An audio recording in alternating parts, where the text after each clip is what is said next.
4월 23일 좋은 목요일 아침입니다. 우리 다 함께 찬송가 212장 찬양하겠습니다.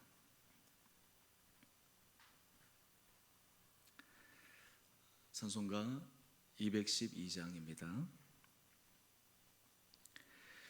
겸손히 주를 섬길 때 괴로운 일이 많으나 구주여 내게 힘주사 잘 감당하게 하소서. 인자말을 가지고 사람을 감화시키며 갈 길을 잃은 무리를 잘 인도하게 하소서. 구주의 귀한 인내를 깨달아 하시고 굳건한 믿음 주셔서 늘 승리하게 하소서. 장래의 영광 비추사 소망이 되게 하시며 구주와 함께 살면서 참 평강 얻게 하소서. 아멘.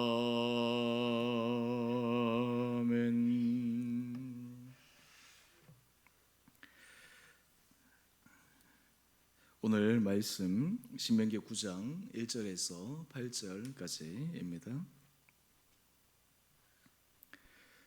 제가 말씀을 봉독합니다. 이스라엘아 들으라. 내가 오늘 요단을 건너 너보다 강대한 나라들로 들어가서 그것을 차지하리니 그 성읍들은 크고 성벽은 하늘에 닿았으며 크고 많은 백성은 내가 아는 아낙 자손이라. 그에 대한 말을 내가 들었나니 이르기를 누가 아낙 자손을 능히 당하리요 하거니와 오늘 너는 알라. 내 하나님 여호와께서 맹렬한 불과 같이 내 앞에 나아가신즉 여호와께서 그들을 멸하사 내 앞에 엎드러지게 하시리니 여호와께서 내게 말씀하신 것 같이 너는 그들을 쫓아내며 속히 멸할 것이라. 내 하나님 여호와께서 그들을 내 앞에서 쫓아내신 후에 내가 심중에 이르기를 내 공의로움으로 말미암아 여호와께서 나를 이 땅으로 인도하여 들여서 그것을 차지하게 하셨다 하지 말라. 이 민족들이 악함으로 말미암아 여호와께서 그들을 내 앞에서 쫓아내심이니라. 내가 가서 그 땅을 차지함은 내 공의로 말미암음도 아니며 내 마음이 정직함으로 말미암음도 아니요 이 민족들이 악함으로 말미암아 내 하나님 여호와께서 그들을 내 앞에서 쫓아내심이라. 여호와께서 이같이 하심은 내 조상 아브라함과 이삭과 야곱에게 하신 맹세를 이루려 하심이니라. 그러므로 내가 알 것은 내 하나님 여호와께서 내게 이 아름다운 땅을 기업으로 주신 것이 내 공의로 말미암음이 아니니라. 너는 목이 곧은 백성이니라. 너는 광야에서 내 하나님 여호와를 경노하게 하던 일을 잊지 말고 기억하라. 내가 애굽 땅에서 나오던 날부터 이곳에 이르기까지 늘 여호와를 거역하였으되 호렙산에서 너희가 여호와를 경노하게 하였으므로 여호와께서 진노하사 너희를 멸하려 하셨느니라. 아멘. 우리가 계속해서 순종 그리고 겸손 이 주제에 대해서 지금 3일에 걸쳐서 묵상을 했습니다. 오늘 신명기 9장 1절에서 8절 말씀은 하나님께서 이스라엘 백성들에게 적과 꿀이 흐르는 이 가나안 땅을 어떻게 주셨는지, 또 그리고 왜 주셨는지, 하나님께서 주신 이 축복에 대해 이스라엘 백성들이 어떤 마음을 가져야 되는지를 다시 한번 상기시켜 주고 있습니다. 오늘 1절, 2절 말씀을 보면 이 가나안 땅은 성읍들이 크고 성벽은 하늘에 닿았다라고 얘기하면서 이스라엘 백성들이 자기들의 힘과 실력으로 이 가나안을 점령하는 것이 얼마나 큰 어려움이었나라고 하는 것을 다시 한번 환기시켜 줍니다. 뿐만 아니라 거기에 속한 족속들은 아낙 족속들, 이 아낙 족속들은 거인 족속이죠.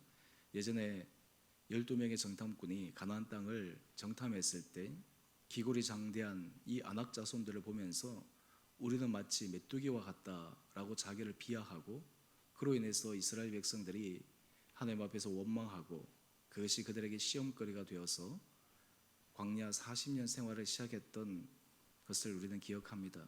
바로 그 가나안 민족, 이스라엘 백성들이 실질적으로 자기들의 힘으로는 점령할 수 없는 그 아낙 민족들, 하나님께서 이 아낙 민족을 이스라엘 백성들에게 주신 것은 하나님께서 하신 놀라운 능력의 행함이다라고 하는 것을 다시 한번 상기시켜 주십니다. 그러면서 혹시나 이스라엘 백성들이 이제 이 가나안 땅에 들어갔을 때 그들 마음속에 일어날 수 있는 생각들에 대해 경고하고 계십니다.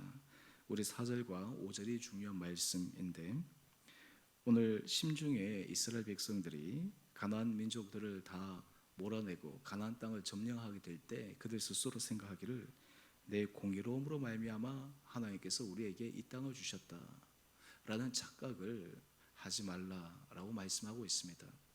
하나님께서 이 땅을 주신 것은 가나안 민족의 악함이다라고 이야기합니다. 좀 더 구체적으로 5절에 보면 이 땅을 차지함은 너의 공의로움으로 말미암음도 아니고 내 마음이 정직함으로 말미암음도 아니다. 이스라엘 백성들이 잘나서 이스라엘 백성들이 자격이 있어서 이 가나안 땅을 주신 것이 아니라는 것입니다. 이 가나안 민족의 악함으로 하나님께서 그들을 멸하여 내셨다라는 것입니다. 그리고 그보다 더 중요한 것이 있습니다. 우리 5절 하반절 말씀을 보면 여호와께서 이같이 하심은 내 조상 아브라함과 이삭과 야곱에게 하신 맹세를 이루려 하심이니라. 놀라운 말씀입니다. 하나님께서 하신 약속의 말씀을 하나님께서 성취하시기 위해서 이스라엘 백성들이 하나님 앞에서 때로는 자격 없음에도 불구하고 그 약속의 말씀을 이루시는 신실하시고 정의로우신 하나님의 모습을 우리에게 말씀하고 있습니다. 이 가나안 땅의 악이 얼마나 컸기에 하나님께서 이 민족들을 진멸하라고 하셨을까? 여러 가지 유추해 볼 수 있고 또 전승이나 역사적인 관점에서 보게 되면 그 땅의 사람들은 사실 굉장히 음란했던 것 같습니다. 근친상간이라든지 수간이라든지 성적으로 굉장히 타락한 민족이었습니다. 뿐만 아니라 제사를 드림에 있어서도 인신제사를 그냥 아무렇지도 않게 행해는, 한마디로 해서 사람의 생명을 존중히 여기지 않는 그런 극악무도한 문화가 있었습니다. 우리 현대 사회에서도 때로 사람들의 범행이나 어떤 사람들이 한 죄악들을 가만히 보면 참 우리 스스로도 이게 두렵고 떨릴 때가 있습니다. 어떻게 사람으로서 저런 일을 할 수가 있을까? 또한 사람으로서 어떻게 저렇게 잘못된 일을 저지르고도 당당할 수가 있을까? 그런 의미에서 사실 이 세상에서 그 악에 대해서 우리는 깊게 생각하지 않을 수가 없습니다. 악에 대해서 우리가 생각하고 악을 들여다보기만 해도 우리가 얼마나 우리 안에 정말 이 세상 안에 만연하고 있는 그 악에 대해서 우리는 놀라움을 금치 못합니다. 사실은 하나님께서 이 땅을 사랑하시지만 또한 이 땅에 만연한 그 악을 제거하고 또 이 악을 하나님께서 바꾸시는데도 관심을 가지고 계시다라고 하는 것을 우리는 꼭 기억해야 합니다. 이때 우리들이 하나님의 속성에 대해서 두 가지를 균형적으로 이해를 해야 되는데, 하나님은 사랑의 하나님이시지만 또한 공의의 하나님이십니다. 이 두 가지가 균형점이 이루어져야 됩니다.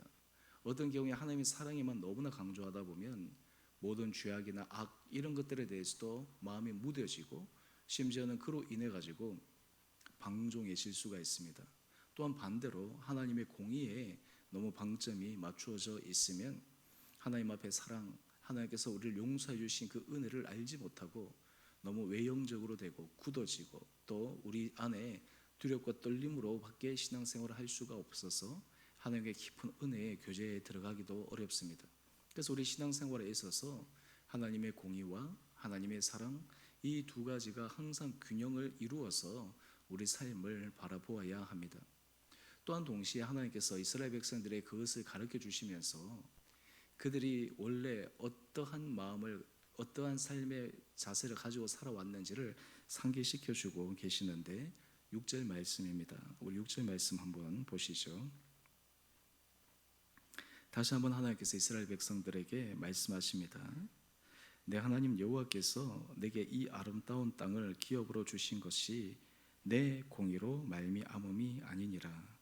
너는 목이 곧은 백성이니라. 이스라엘 백성들에게 주신 것은 그들의 공의, 그들의 의, 그들이 잘해서 주신 것이 아니라는 것입니다. 그들이 하나님 앞에서 목이 곧은 백성이었다라고 하는 것을 상기시켜 줍니다. 하나님 앞에서 이 목이 곧은 이스라엘 백성들, 우리가 여러 가지 사건들을 기억하지 않습니까?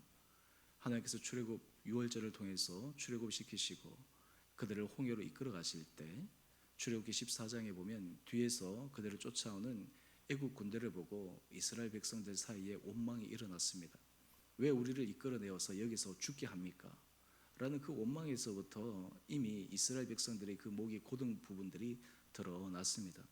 출애굽기 32장에 보면 하나님께서 시내산에서 호렙산에서 모세를 불러 하나님의 계명을 주셨는데 그 잠깐 모세가 그 자리에 없다고 해서 그들은 금신상, 금으로 만든 신상을 그들은 만들고 그에 절하는 그런 심각한 죄를 저질렀습니다.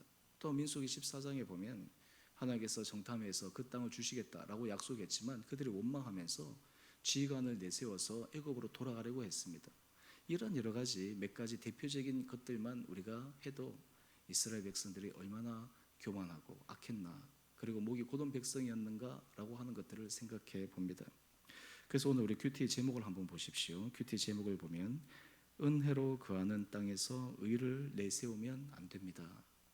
이것이 지금 이스라엘 백성들이 보여준 모습입니다. 여기에 질문이 있습니다. 그렇다면 이 이스라엘 백성들이 이 목이 곧은 이 부분, 하나님 앞에서 부패하고 타락한 그 모습, 이것이 우리와 전혀 상관없는 일이 될 수가 있겠습니까? 신학에 있어서 굉장히 중요한 주제 가운데 하나, 우리의 공로가 아니라 하나님의 은혜로 우리를 주님의 자녀로 인정하여 주셨습니다. 죄인인 우리를 의인으로 인쳐 주셨습니다. 우리의 공로가 아니라 주님의 전적인 은혜와 사랑입니다. 때로는 우리도 이것을 잊어버리고 이스라엘 백성들처럼 마치 우리가 자격이 있어서, 마치 우리가 하나님의 은혜를 받을 만한 여러 가지 행위나 이런 부분들을 잘해서 이런 자리에 있을 수 있다라는 착각을 불러일으킬 때가 있습니다. 마치 이스라엘 백성들이 가나안 땅을 점령하고 나서 마치 그들 마음속에 우리가 잘해서 우리의 공의로움으로 우리가 하나님 앞에서 선해서, 그런데 하나님께서 이스라엘 백성들에게 말씀하신 것처럼 너희는 목이 곧은 백성이었다라는 원래 이스라엘 백성들의 마음의 중심을 확인시켜 주신 것과 마찬가지로 오늘 우리들이 하나님의 은혜 아래 서 있을 때 이것은 전적인 우리의 공로나 우리의 노력이 아니라 하나님의 은혜임을 기억해야 합니다. 우리가 이것을 위해서 우리 자신의 마음을 좀 더 깊게 들여다볼 필요가 있습니다.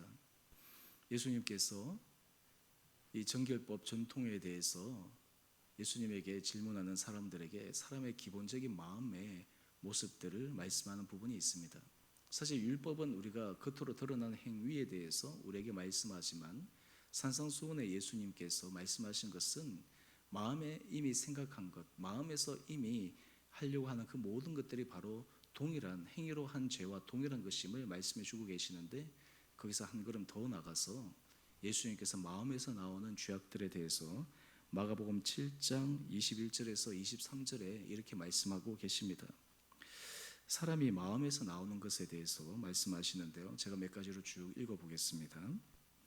악한 생각, 곧 음란, 도둑질과 살인과 간음과 탐욕과 악독과 속임과 음탕과 질투와 비방과 교만과 우매함.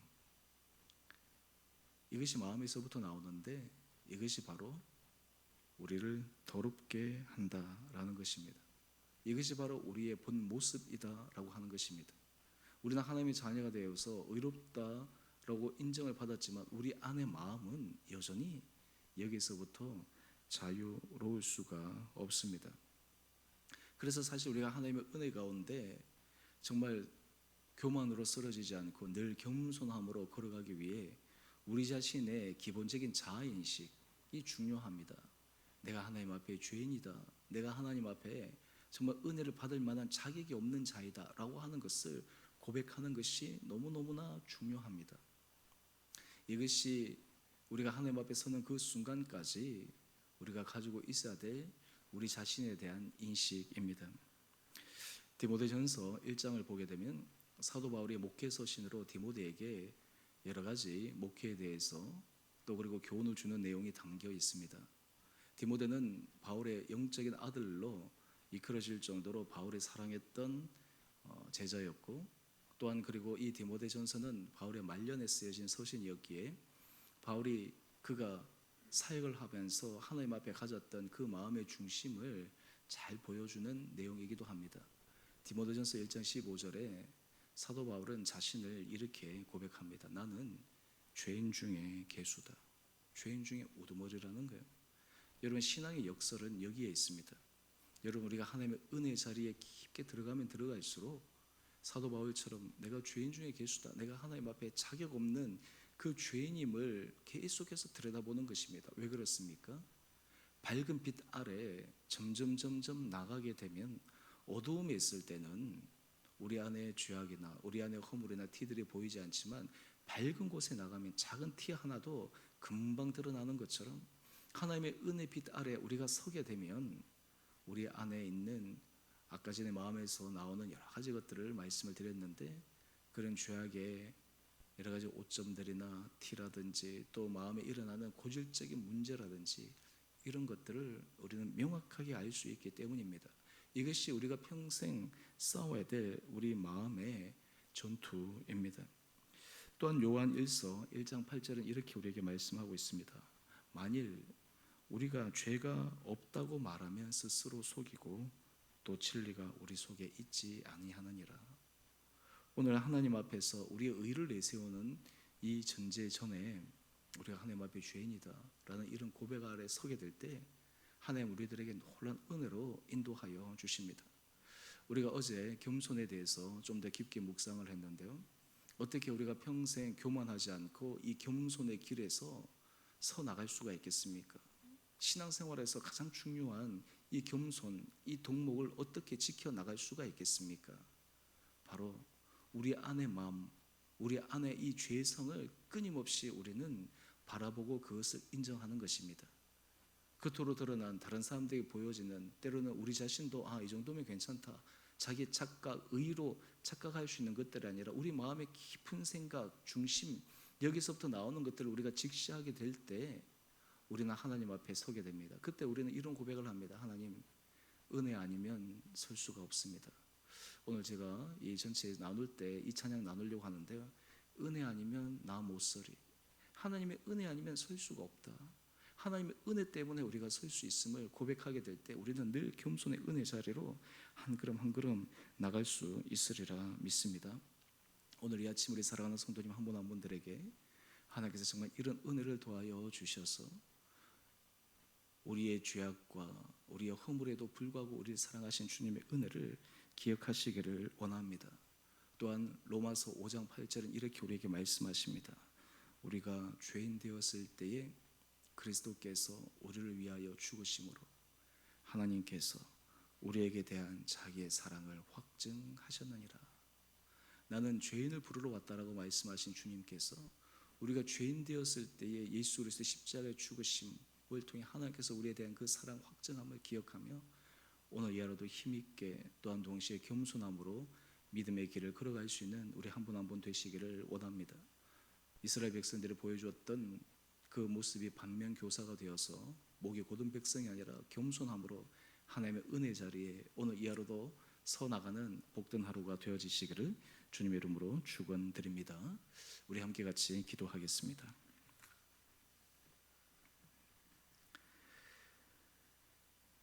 사랑의 주님, 우리는 주님의 은혜가 아니면 한순간도 설 수 없는 죄인임을 고백합니다.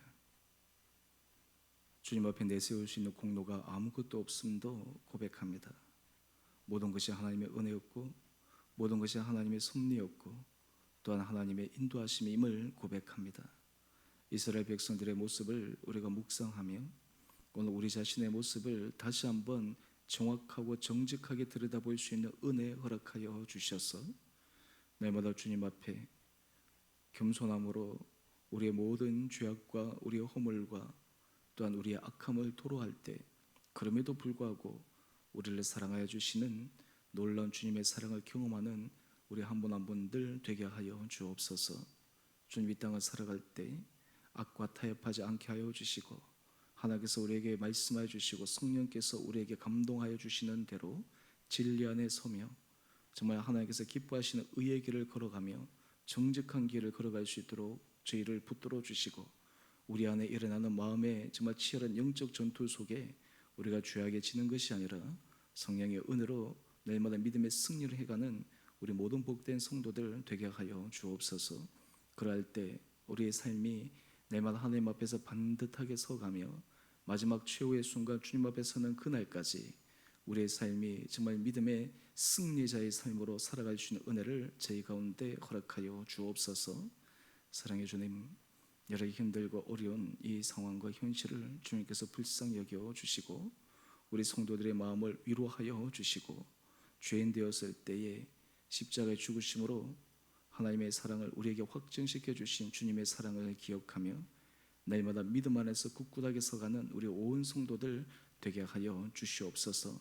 심령의 평화를 더하여 주시고 몸이 연약한 자들을 붙들어 주시고 또 어렵고 삶의 힘든 순간순간마다 주님의 손길을 의지하고 붙들므로 말미암아 넉넉히 이기는 승리의 삶을 살아가게 하여 주옵소서. 하나님, 코로나19로 전 세계가 힘들어하고 또 이 나라도 너무나 어렵고 힘든 상황에 처해 있지만 전능하신 주님께서 이 위기 상황을 전화위복의 계기로 삼게 하여 주시고 새로운 도약의 계기로 삼게 하여 주시고 세계의 여러 가지 질서와 또 이 나라의 앞으로의 질서가 정말 하나님의 백성들이 정말 주님 앞에서 겸손한 마음으로 길을 걸어갈 수 있는 또 하나의 출발점 되게 하여 주시옵소서. 늘 우리의 마음 가운데 겸손함으로 길을 걸어가게 하여 주시고 우리의 마음을 정직하게 들여다보므로 오늘도 믿음 안에서 승리하는 하루 될 수 있도록 죄를 붙들어 주시기를 우리 사랑하신 예수 그리스도의 이름으로 간절히 기도드리옵나이다. 아멘. 하늘에 계신 우리 아버지, 아버지의 이름을 거룩하게 하시며 아버지의 나라가 오게 하시며 아버지의 뜻이 하늘에서와 같이 땅에서도 이루어지게 하소서. 오늘 우리에게 일용할 양식을 주시고 우리가 우리에게 잘못한 사람을 용서하여 준 것 같이 우리 죄를 용서하여 주시고 우리를 시험에 빠지지 않게 하시고 악에서 구하소서. 나라와 권능과 영광이 영원히 아버지의 것입니다. 아멘. 오늘도 우리가 이 말씀을 붙들고 승리하는 하루 되시기를 바랍니다.